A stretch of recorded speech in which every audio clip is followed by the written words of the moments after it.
wabarakatuh.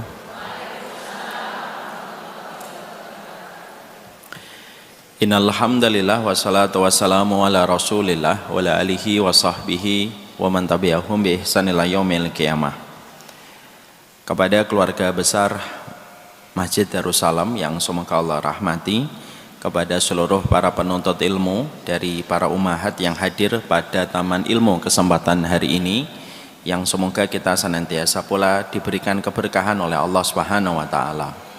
Tidak ada perkara yang paling besar Allah turunkan pada kehidupan manusia kecuali keberkahan, dan tidak ada sesuatu yang paling agung yang mendaki ke langit kecuali adalah keikhlasan.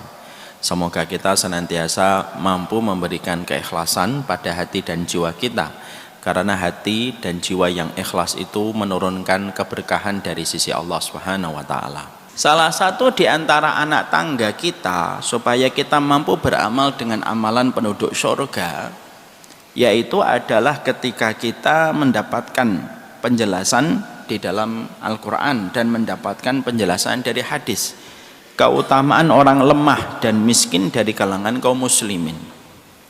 Artinya kita akan membicarakan tentang orang-orang yang diberikan keterbatasan finansial oleh Allah Subhanahu wa taala. Sekarang mari kita bicara tentang masalah miskin dan kaya.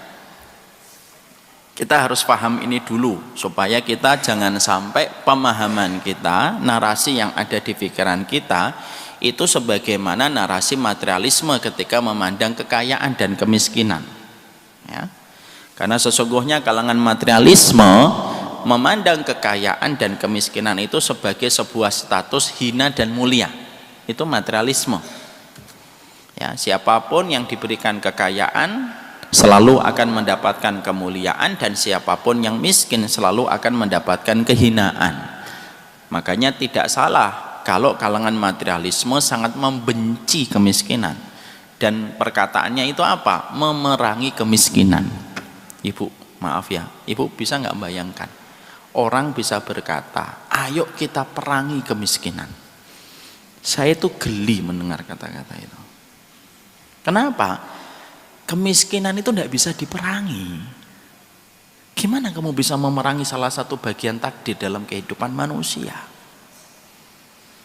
Kita minimalkan kemiskinan, betul, tapi kalau menggunakan diksi kita perangi, Masya Allah, itu kata-kata yang berat, dan bisa jadi kata-kata itu dimurkai oleh Allah karena kita berusaha memerangi apapun yang ditakdirkan oleh Allah.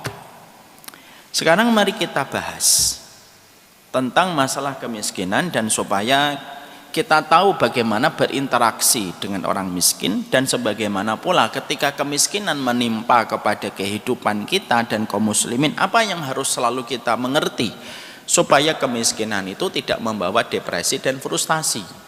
Karena tidak selamanya yang miskin itu depresi, tidak selamanya yang miskin itu frustasi. Kita lihat pada zaman Rasulullah SAW, ada nggak orang miskin pada zaman Nabi? Ada.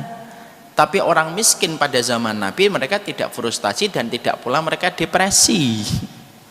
Makanya kita jumpai orang-orang miskin pada zaman Rasulullah SAW itu, kalaupun mereka iri, irinya itu bukan masalah finansial dan harta. Irinya adalah karena orang-orang yang kaya bisa beramal dengan hartanya, yang mereka tidak bisa beramal dengan harta mereka. Makanya kan perkataan orang miskin pada zaman Nabi apa? Dhahaba ahlat dusur bi'amalihim. Ya Rasulullah, orang kaya itu enak, mereka beramal dengan hartanya, dan kami tidak bisa beramal dengan harta kami. Masya Allah ya, orang miskinnya itu sehat pikiran.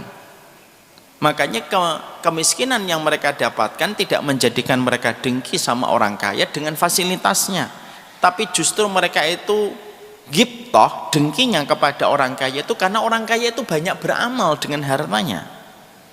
Makanya Nabi lalu memberitahukan kepada orang-orang fakir, bukankah kalian kalau mengucapkan tasbih sedekah, bukankah kalian kalau mengatakan kalimat yang baik sedekah, dan bukankah pula kalian ketika mendatangi istri kalian itu juga sedekah? Artinya kalau kalian iri sama orang kaya dengan sedekahnya, Allah pun memberikan jalan sedekah yang banyak kepada kalian. Maka jawaban Nabi melegakan hati mereka. Tapi ketika saya membaca hadis ini di dalam di dalam hadis Arba'in, Ibu, hadis Arba'in, nanti dibuka hadisnya, yang bukunya masih ada plastiknya itu dibuka, maka Ibu akan mendapati bahwasanya di antara, kenapa? Oh, kurang suara saya. Padahal saya sudah merasa maksimal suara saya.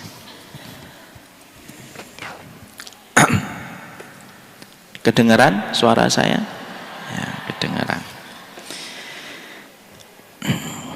Maka itulah yang menjadikan kita memahami betul, kemiskinan itu bukan musuh, kemiskinan itu bukan aib, kemiskinan itu bukan sesuatu yang sifatnya harus diingkari, karena bagian dari fitrah kehidupan itu selalu ada kemiskinan yang Allah tetapkan dalam kehidupan kita. Oleh karenanya di sini dibahas keutamaan orang lemah dan miskin dari kalangan kaum muslimin. Sekarang mari kita bahas dulu kemiskinan dan kekayaan. Yang pertama, yang kita harus mengerti tentang kemiskinan dan kekayaan itu apa? Yang pertama, si kaya belum tentu mulia, si miskin belum tentu hina. Ini yang pertama. Dan ketika ibu nanti diberikan oleh Allah kekayaan, itu bukan tandanya Allah sayang kepada ibu. Kalaupun ada di antara ibu yang diberikan keterbatasan, itu bukan karena ibu dibenci sama Allah. Karena manusia itu kebanyakan berpikirnya semacam itu. Kalau kita diberikan kekayaan, berarti Allah sedang sayang sama kita. Kalau kita diberikan keterbatasan, berarti Allah itu sedang menguji kita dan membenci kita. Oh no, enggak, salah itu. Enggak semacam itu. Makanya Allah menegur kita di dalam surat Al-Fajr. Coba dibaca surat Al-Fajr Ibu, 15 dan 16.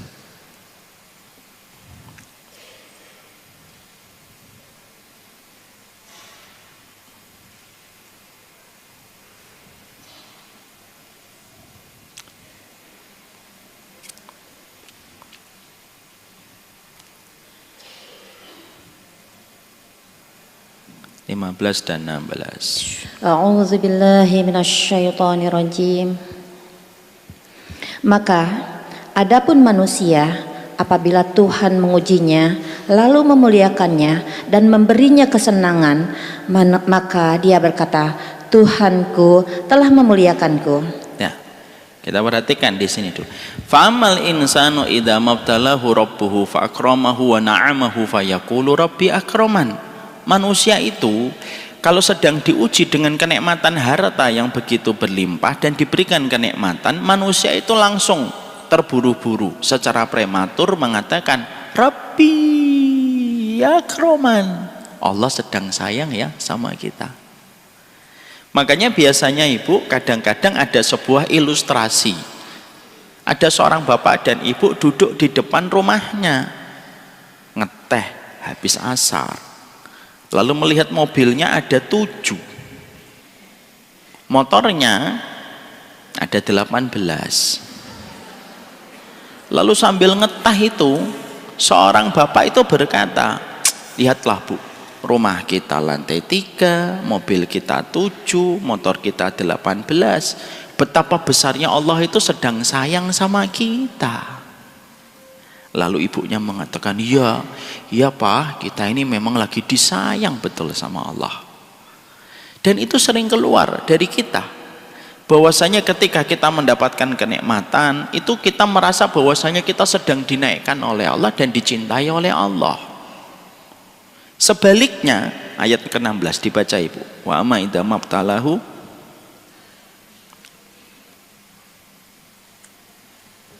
namun apabila Tuhan mengujinya lalu membatasi rizkinya, maka dia berkata, Tuhanku telah menghinaku. Ya. Wa amma idza mabtalahu faqadara alaihi rizquhu fayaqulu rabbi ahanan. Kalau sedang diberikan kesulitan dan diberikan kesempitan dalam masalah harta dan finansial, banyak ibu-ibu dan banyak bapak-bapak yang mengatakan rabbi ahanan, Allah itu sedang membenci kita. Makanya setiap masalah dan setiap kita merintis bisnis selalu gagal, dan Allah itu membenci kita. Maka Allah menjelaskan pada ayat yang ke-17, kala, tidak kayak gitu. Jadi disinilah kita harus memahami cara kita memandang kemiskinan dan kekayaan harus memakai pandangan Quran. Dan tidak boleh bagi kita memandang kemiskinan dan kekayaan sebagaimana pandangan media sosial dan kalangan materialisme ketika mereka memuja tentang masalah kekayaan dan menghinakan masalah kemiskinan. Ya. Jadi bisa jadi kita harus paham, yang kaya belum tentu mulia, yang miskin belum tentu hina. Karena ternyata itu tergantung bagaimana kondisi hati mereka ketika menerima suratan takdir yang Allah berikan kepada mereka. Mungkin ada yang bertanya, Ustadz, kenapa ada orang miskin? Ibu, itu fitrah kehidupan. Kalau kita dalam kehidupan ini tidak ada kemiskinan, kehidupan kita tidak berjalan normal. Ibu, misalkan tidak ada orang miskin, kehidupan kita tidak normal. Siapa yang akan membangun rumah kita? Siapa yang akan jualan rujak? Siapa yang jualan cilok? Siapa yang jualan es kelapa muda? Itu semuanya diciptakan oleh Allah. Ada kekayaan dan ada kemiskinan, bukan karena benci dan bukan karena cinta, tapi menjaga bagaimana kehidupan manusia itu bisa berjalan ketika Allah itu memberikan kekayaan dan kemiskinan, dan dua-duanya itu ujian yang Allah berikan kepada setiap manusia di balik setiap kelapangan dan kesempitan yang Allah goreskan kepada kehidupan manusia. Coba Bu, kalau nggak ada orang miskin di atas muka bumi ini, kita mau beli nasi goreng nggak bisa. Pengen nasi goreng, siapa yang jualan? Pak, kok nggak jualan nasi goreng? Maaf ya, saya sudah kaya. Kita ngeluarin sedekah susah, yang ngantar anak kita sulit, karena semua orang sudah merasa kaya. Allah lalu yang maha alim itu menjadikan ada kekayaan, ada kemiskinan, supaya pada dasarnya setiap manusia itu mendapatkan kenormalan hidup mereka. Dengan adanya orang yang di atas itu ujian, yang di bawah itu juga ujian. Sehingga akhirnya disitulah kita paham, pertama, kenapa ada si kaya dan si miskin? Karena pada dasarnya untuk menjaga kenormalan pada kehidupan manusia. Makanya sekali lagi, yang kaya belum tentu mulia, yang miskin belum tentu hina. Dan bisa jadi ada orang yang diberikan kekayaan oleh Allah bukan karena Allah itu sayang, tapi justru kadang-kadang Allah itu memberikan kepada manusia itu kekayaan itu karena Allah justru sedang membencinya. Memberikan gula menjadi glukosa, dan akhirnya menjadi penyakit mematikan untuk dirinya ketika terlalu banyak mendapatkan harta, padahal kemaksiatannya bertambah.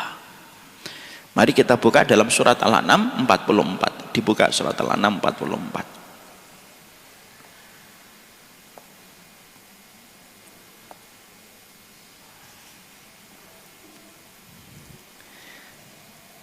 Dibaca Ibu.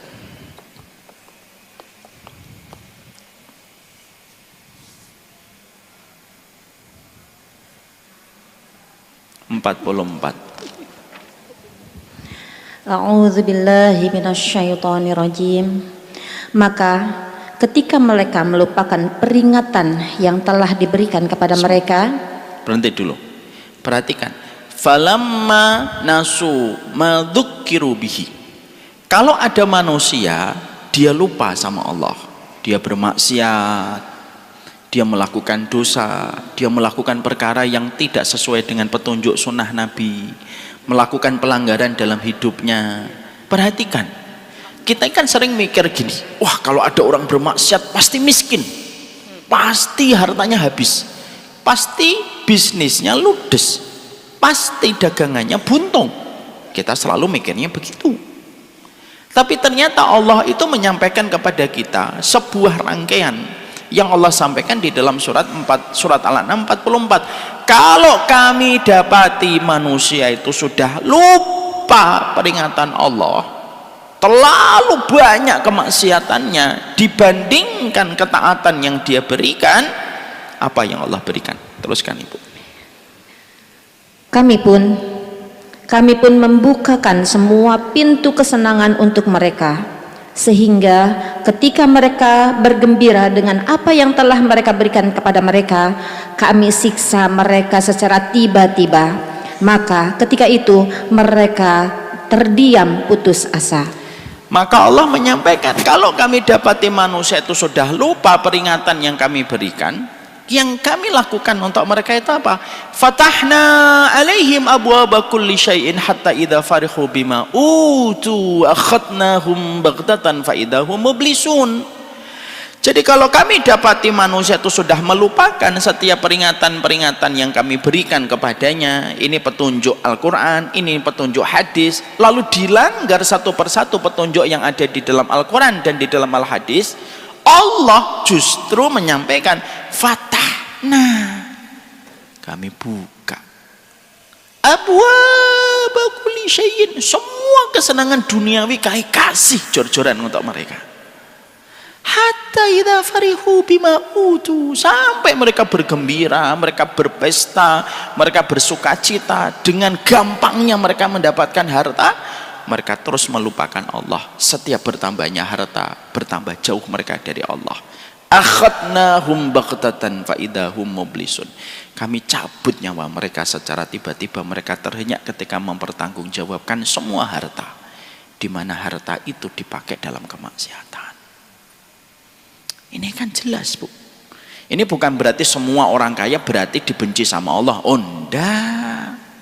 Jangan sampai nanti kita pulang baru sampai di situ, Mbak. Kelihatannya kekayaanmu tuh surat Al-An'am 44 deh, Mbaknya. Bisa gitu. Tapi disitulah kita akhirnya memahami bahwasanya ada orang kaya yang diberkahi oleh Allah, ada orang kaya yang mereka itu justru menjadi tanda dan indikator Allah itu membenci mereka. Sehingga akhirnya kita tidak boleh lagi memiliki sebuah persepsi yang ada di kepala kita, yang miskin itu belum tentu hina, yang kaya belum tentu mulia. Makanya maaf, Bu, kalau nanti ibu mendapati ada temannya gagal terus dalam bisnis, ibu ndak usah komen yang salah. Mbak, kamu itu bisnis makanan bangkrut,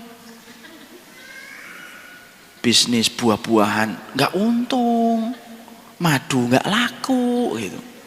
Dosamu apa sih, Mbak? Gitu. Jangan gitu. Kan begitu cara kita hari ini sering berpikirnya, kan begitu. Bisa jadi memang ada dosa, tapi bisa jadi begitulah cara Allah untuk membagi setiap manusia.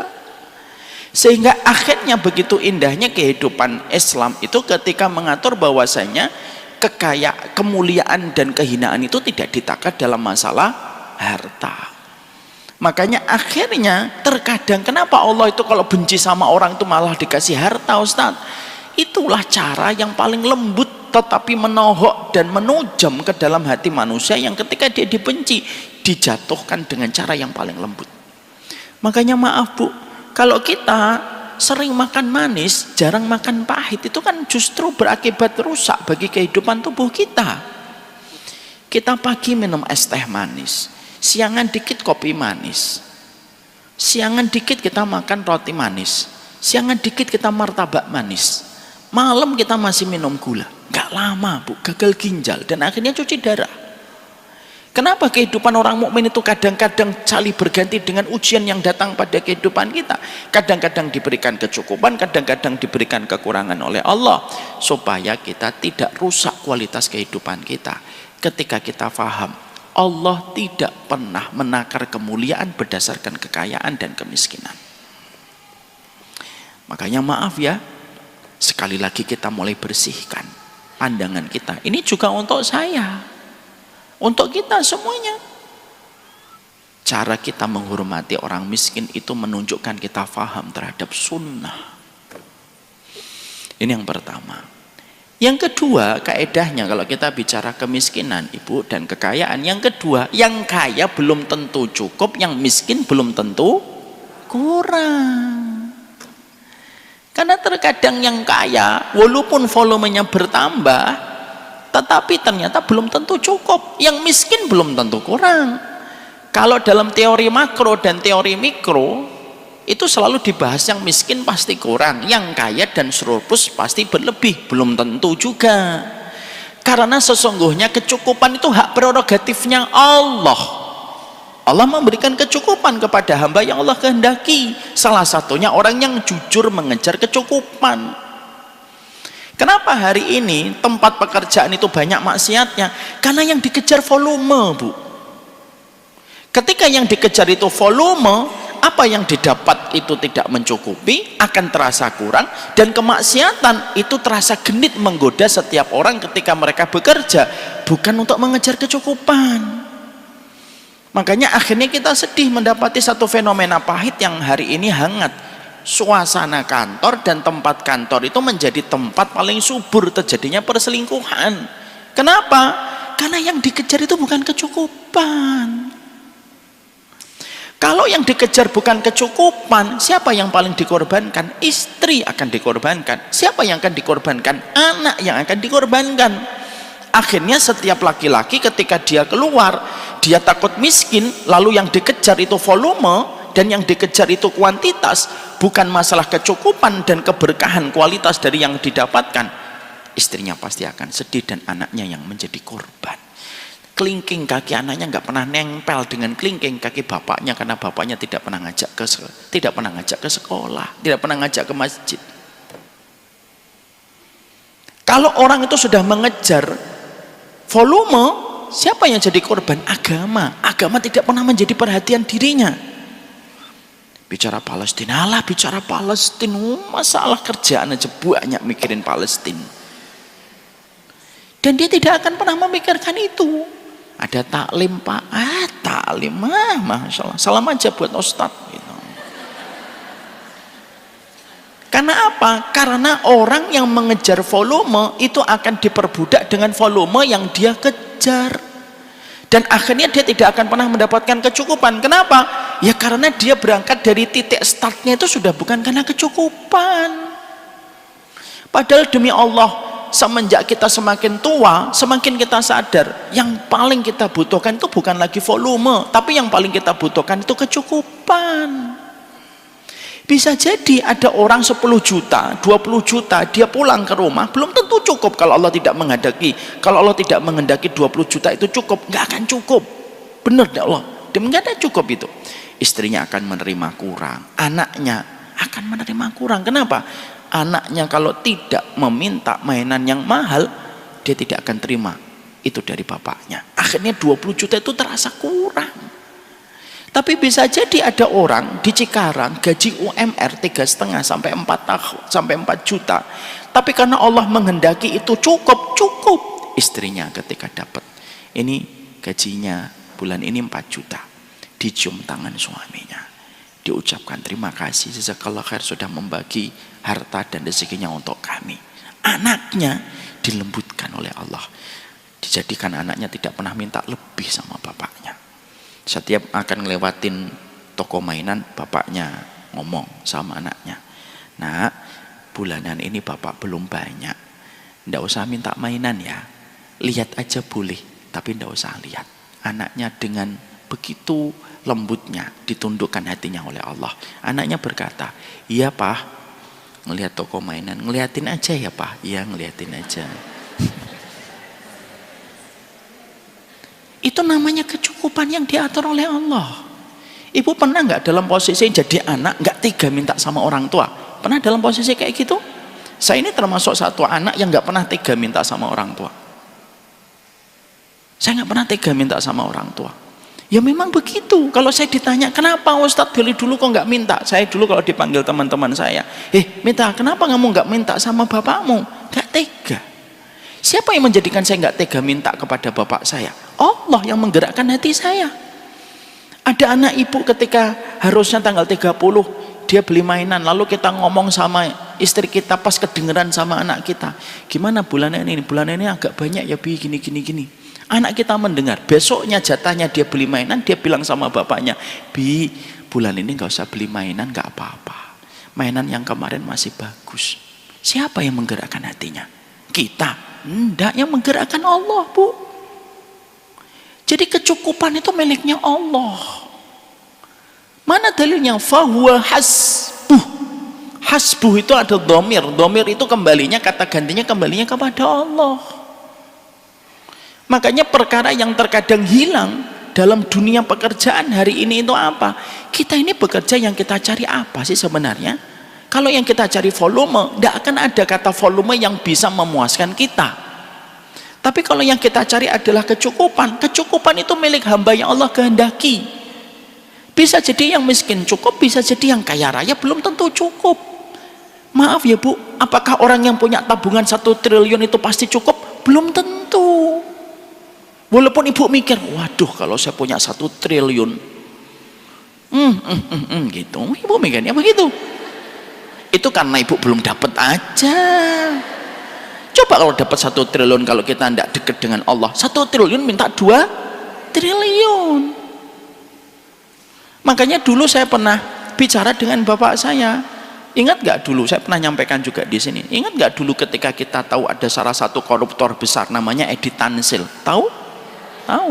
Kalau tahu berarti ibu produk tahun 90-an. Fix dan kembung. Maka pada saat itu saya pernah nanya sama bapak saya, 1,3 triliun tahun 90. Rumah di Darussalam, rumah di kota wisata mungkin masih 100 juta kali. Dia sudah korupsi 1,3 triliun. Lalu saya tanya sama bapak, Pak, 1 triliun itu berapa? Bapak saya jawab, 1.000 miliar nak. Lah 1 miliar kan 1.000 juta. Iya. Saya polos, anak SD, tanya, uang segitu banyak buat apa? Kenapa kok bisa nyuri uang negara segitu banyak? Bapak saya setengah bercanda, ya itulah nak, orang kalau matanya sipit gitu jawabannya bapak saya. Padahal anaknya juga sipit gitu. Tapi akhirnya saya tahu bagaimana jawaban dari pertanyaan saya itu kembali kepada hadis Nabi. Hadis Nabi mengatakan kepada kita itu indah betul Bu. Dan hadis ini tuh harusnya jadi pegangan untuk kita. Apa hadisnya Ustadz?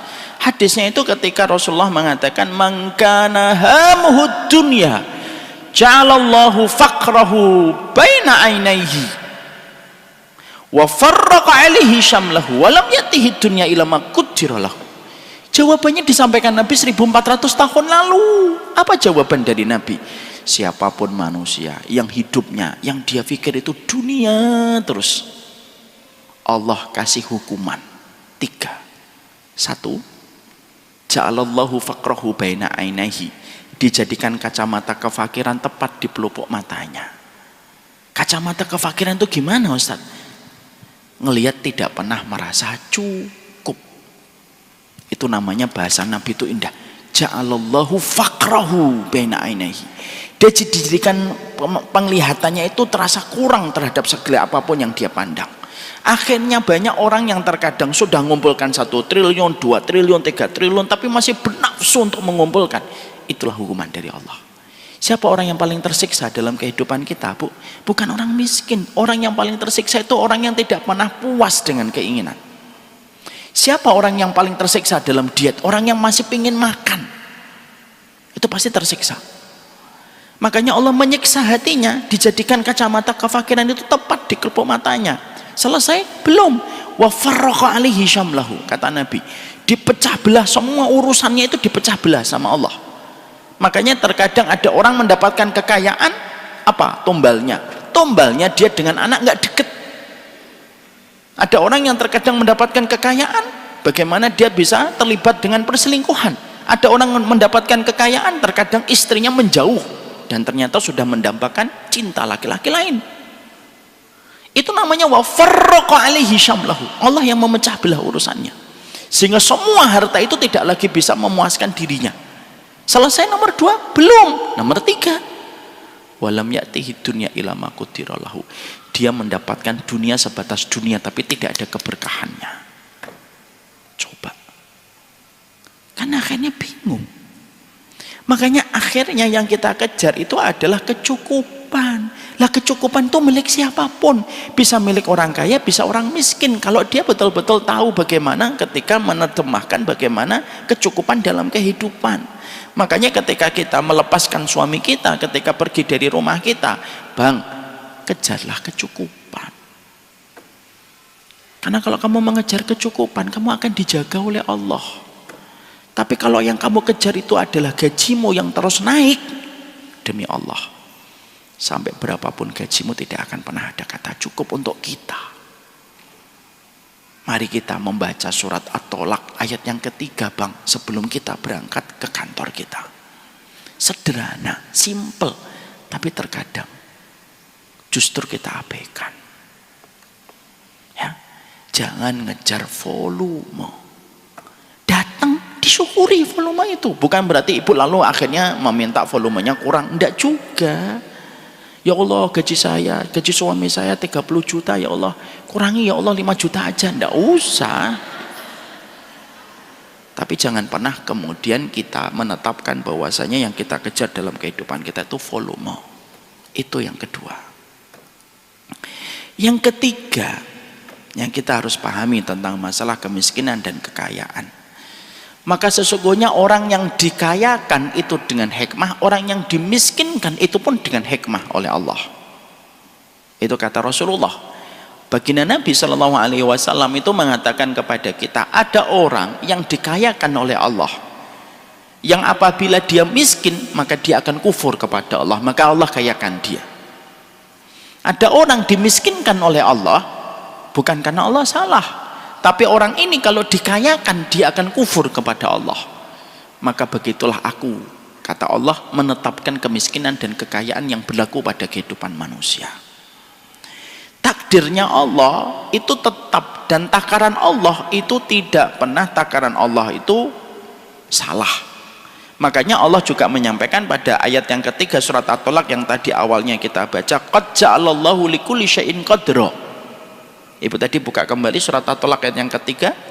Di akhir ayatnya Allah menyampaikan qad ja'alallahu likulli syai'in qadra. Segala sesuatu itu takarannya itu sudah pas oleh Allah. Makanya maaf, kalau ada orang membenci kemiskinan, maka sesungguhnya dia membenci takdir yang Allah berikan pada hidupnya, dan itu dosa besar. Tidak ada yang salah, takdirnya Allah itu takarannya pas. Akuntan kalau dia handal, dia margin errornya itu sedikit.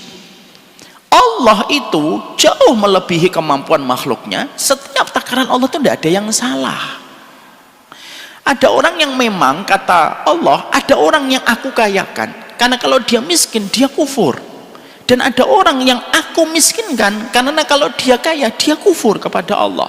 Dan dua-duanya itu ujian yang datang dari Allah. Makanya Rasulullah lalu menerangkan kepada kita, manusia itu ada 4 dalam pusaran harta. Yang pertama, muwassa'un lahu fid dunya. Gak usah ditulis, Bu, nanti aja gampang nulisnya. Manusia itu dalam pusaran harta itu ada 4. Yang pertama, muwassa'un lahu fid dunya, muwassa'un lahu fi akhiratihi. Ada tipe yang pertama, siapa itu? Orang yang lapang dunianya, lapang akhiratnya.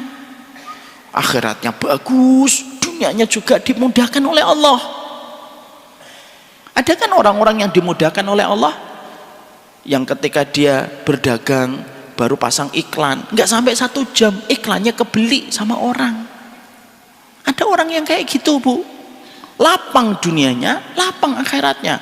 Setiap dapat harta, bertambah kontribusinya untuk agama Allah, bertambah manfaatnya untuk kaum muslimin. Lapang dunianya, lapang akhiratnya. Kalau dalam Islam siapa? Abdurrahman bin Auf, Utsman bin Affan, lapang dunianya, lapang akhiratnya. Dan dunia itu kayak mendesak-desak beliau untuk supaya beliau itu mendapatkan harta itu. Makanya ada sebuah riwayat diterangkan bagaimana Abdurrahman bin Auf lagi membawa dagangan dari Syam menuju ke kota Madinah. Maka pada saat itu beliau sakit perut, dagangannya yang sampai panjang dihentikan sementara. Karena apa? Abdurrahman bin Auf sakit perut, mencari tempat untuk membuang BAB di pinggir atau di belakang pohon. Ketika lagi beliau mengatasi rasa sakit perutnya, tiba-tiba ada kafilah yang baru mau masuk ke kota Madinah. Ngelihat barang dagangan yang dimiliki oleh kafilahnya Abdurrahman bin Auf, seneng, ditawar. Seluruh budak-budaknya tidak berani menentukan harga dan mengatakan itu miliknya Abdurrahman bin Auf, dia lagi lebih abi. Ya sudah, akhirnya ditawar, boleh nggak barang ini kami beli wahai Abdurrahman bin Auf, harganya segini. Abdurrahman bin Auf itu lagi BAB, tahu adabnya kalau BAB itu nggak boleh ngomong. Makanya ibu jangan bawa handphone ke toilet. Gimana mbak? Gitu. Maka Abdurrahman bin Auf itu diem, ditawar lagi, yang nawar merasa kurang. Wah, nggak dijawab, berarti tawaran saya kurang. Ditinggikan lagi tawarannya. Abdurrahman bin Auf itu diem. Ya Allah, saya diem itu bukan karena harganya nggak cocok, tapi karena memang saya nggak bisa ngomong. Ditawar lagi, diem lagi, merasa yang nawar ini kurang, ditinggikan lagi, Bu. Sampai akhirnya Abdurrahman bin Auf itu memberikan isyarat supaya tawarannya tidak tinggi-tinggi. Gitu doang. Gitu. Malah akhirnya jadilah akad ijab kabul itu. Ini beberapa riwayat menerangkan itu, untuk menerangkan kepada kita ada orang yang dimudahkan betul untuk dapat duit, Bu. Ada orang yang dimudahkan cari rezeki. Setiap dia mendapatkan kelapangan rezeki, dia bertambah dekat kepada Allah. Kayak Imam Abu Hanifah, saudagar kain. Kainnya laris di mana-mana, dan beliau seorang ulama. Dan semacam ini tidak bisa ditiru. Di ATM Ustaz, amati tiru modifikasi, tidak bisa. Ada orang yang memang semacam ini, Bu. Dapat untung 1 miliar itu kecil bagi dia, 5 hari sudah dapat profit 1 miliar. Ada orang kayak gini, pasang iklan, langsung iklannya dibeli sama orang. Ada yang kedua, kata Nabi, muwassa'un lahu fid dunya mafturun lahu fi akhiratihi. Ada yang kedua, lapang dunianya, sempit akhiratnya. Dunianya gampang, tapi kalau bicara akhirat susah. Dunianya dipakai untuk maksiat terus, dan dia tidak dekat dengan masjid, tidak dekat dengan istrinya, tidak dekat dengan anaknya, tidak dekat dengan kegiatan-kegiatan taklim. Walaupun dunianya gampang, itu namanya kedua, muwassa'un lahu fid dunya mafturun lahu fi akhiratihi, kata Rasulullah. Itu yang kedua, dan ini jelek. Yang ketiga, yang sama baiknya dengan nomor 1 itu yang ketiga. Yang ketiga siapa? Mafturun lahu fid dunya muwassa'un lahu fi akhiratihi. Sempit dunianya, disempitkan oleh Allah, tapi lapang akhiratnya, dekat sekali dengan Allah. Ridho menjalaninya tanpa dia mencela kepada keputusan takdir yang Allah berikan kepadanya. Dia sempit dunianya, tapi lapang akhiratnya. Berdagang apa saja gagal. Pasang iklan, gak ada yang nge-view, gak ada yang lihat iklannya. Udah 2 tahun gak ada yang lihat. Sekalinya ada yang lihat, dia sendiri karena kepencet tombolnya. Padahal dia sudah pasang iklan, sudah live di TikTok, gak ada yang lihat, Bu. Dia sudah mempergunakan semua cara, tapi ternyata memang Allah tidak berikan kepadanya kelapangan harta. Dan itu haknya Allah. Makanya Allah sampaikan kepada kita, la yus'alu amma yaf'alu wa hum yus'alun. Sesungguhnya manusia itu, sesungguhnya Allah tidak pernah ditanya. Kita yang ditanya oleh Allah. Kita nggak bisa nanya sama Allah, ya Allah, kenapa saya miskin? Allah itu tidak pernah ditanya. Kita yang ditanya oleh Allah. Dibuka surat Al-Anbiya.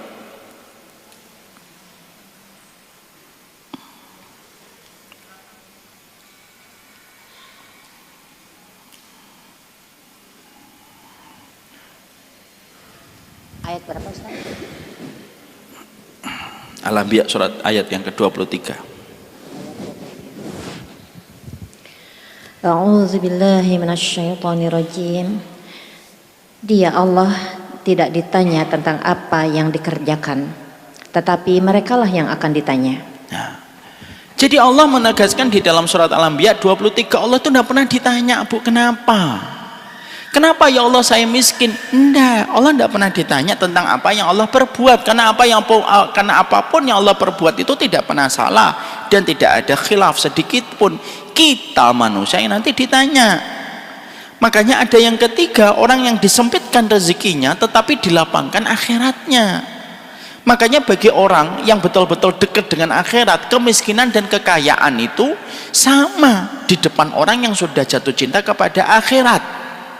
Orang kalau sudah jatuh cinta kepada kehidupan surga, mau miskin mau kaya tidak membahayakan bagi dirinya, dan dia tidak bisa membedakan antara kekayaan dan kemiskinan mana yang lebih baik untuknya.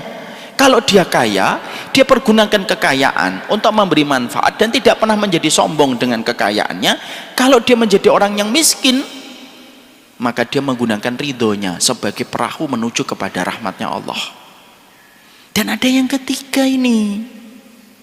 Makanya maaf ibu, kita tidak bisa memaksakan anak kita nanti semuanya kaya. Tidak bisa bu. Yang bisa kita lakukan, ya Allah berikanlah yang terbaik. Kalau engkau mampu, ya, kalau engkau berkenan ya Allah dan engkau meridhoi, berikan kemudahan harta, berikan kemudahan keturunan, berkahilah apapun yang kau berikan kepada anak kami. Tapi jadikanlah hatinya selalu ridho kepada apapun yang kau berikan kepada anak kami.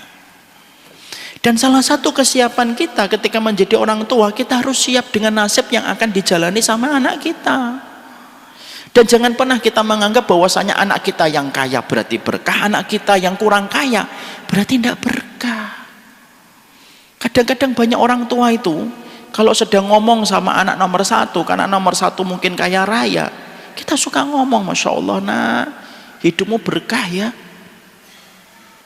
Giliran ngomong sama anak yang kedua yang kekayaannya tidak sebagaimana anak pertama, banyak orang tua lalu ngomong, nak hidupmu kurang berkah nak, gitu. Dan masalah berkah dan tidak itu ditentukan dengan kekayaan menurut versi dan persepsi banyak orang tua. Padahal berkah itu tidak ditentukan dengan harta. Kullu ma tuzidukum fit ta'ah, apapun yang menambah ketaatan kita, itulah yang namanya berkah. Bisa jadi ada yang kaya berkah, bisa jadi ada yang miskin berkah. Makanya akhirnya itu yang menjadikan kita paham yang ketiga. Yang ketiga, ada orang yang ditakdirkan sempit dunianya, lapang akhiratnya. Ya. Yang paling parah yang nomor 4 bu.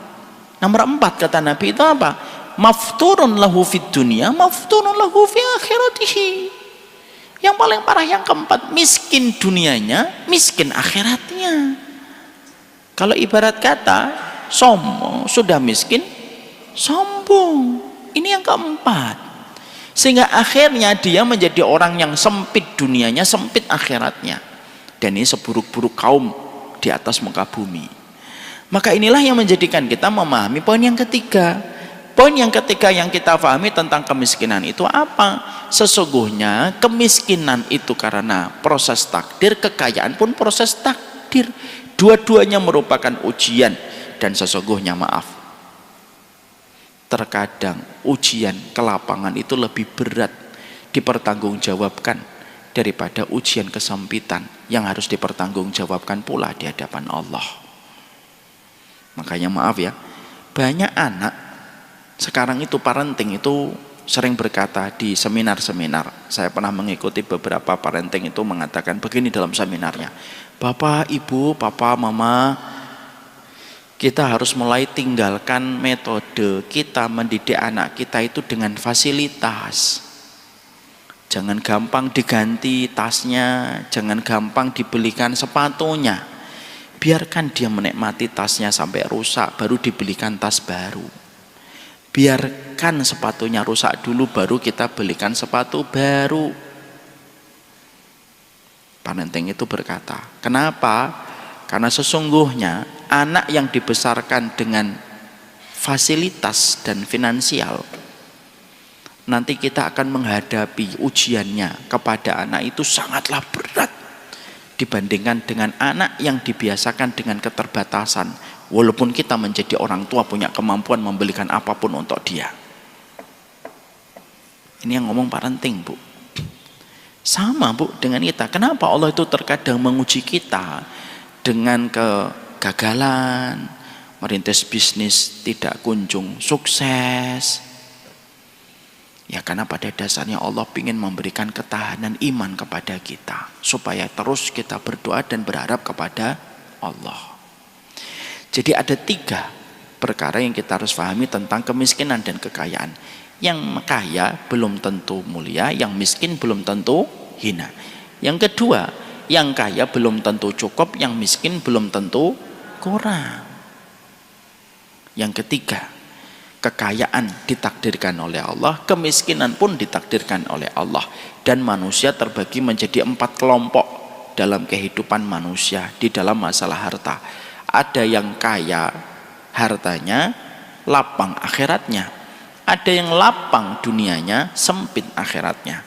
Ada yang sempit dunianya, lapang akhiratnya. Dan ada yang paling parah, sempit dunianya, sempit akhiratnya. Ini yang menjadikan kita harus mengerti. Setelah kita memahami ini muqaddimah ya tentang masalah keutamaan ketika bicara tentang miskin dan kekayaan. Sekarang kita bicara tentang keutamaan apa ketika kita membicarakan tentang masalah kemiskinan. Ya. Jadi kemiskinan itu kita bicarakan apa keutamaan yang didapatkan dan apa yang harus kita lakukan ketika kita bersama dengan orang miskin. Apakah membantu, apakah mencintai, ataukah apa petunjuk sunnah yang diberikan kepada kita ketika berinteraksi kepada orang miskin atau kita yang ditakdirkan oleh Allah sebagai orang fakir. Maka sesungguhnya di situ ada 5 poin yang kita harus mengerti tentang masalah kemiskinan. 5 poin itu insya Allah kita akan bahas pada pertemuan kita berikutnya. Sallallahu ala nabiyina Muhammad walhamdulillahirabbil alamin. Subhanakallahumma wa bihamdika asyhadu an la ilaha illa anta astaghfiruka wa atubu ilaika. Semoga Allah memberikan keselamatan kepada kita di dunia dan akhirat kita insya Allah. Kalau ada jamaah dan gurunya atau jamaahnya? Gurunya. Mari kita tutup. Assalamualaikum warahmatullahi wabarakatuh.